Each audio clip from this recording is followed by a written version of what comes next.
Sən canı buna bax. Yiyəsizlərin əlində qalmışıq da. Çürüyürük bunların əlindən. Hər nəsildə var, nə qədərdir bunlardan. Bu fəlakət bir dəfə olubsa belə olmayıb. Bu ən dəhşətli fəlakət oldu bugünkü gündə. Çünki mən 82 yaşındayım. Mən çox şeyləri də görmüşəm. Ona görə də mən partiyamın, millətimin və başda duran İlham Əliyevə minnətdarlığımı bildirirəm. Biz vaxtında deyəndə ki, bu cavan nəsil, orta nəsil, işsiz nəsil 5 dənə, 3 dənə bu dılğır, üzr istəyirəm.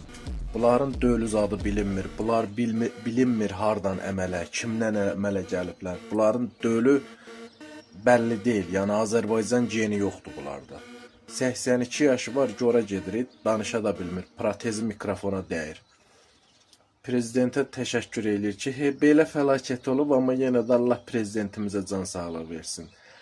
Belə çaqqalların, belə ləyaqətsizlərin, üzr istəyirəm, mənəviyyatsızların ağsaqqal, onun saqqalaqdır, çaqqaldır o. Onlara görə bütün bu cavanlar qırılırlar, məhv olurlar, tökülüb hamı, içi mən qarışığı, tökülmüşük düzlərə. Qovun da bunları, bunların, yəni bu tiplərin uşaqları, övladları, zadları çıxmır qabağınıza, qardaş. Qoymayın da, stolda, toyda, orada, burada pisikdirin də bunları. Ki, sən yaltağın oğlusan, sən alçağın oğlusan, sən alçağın qızısan, övladısan, hər kimisən. Bunlar onsuz da söz çatmır, bunların balalarını qovun da, qardaş. Bir dənə dılğıra görə niyə bu millət zulüm çəkməlidir, əziyyət çəkməlidir?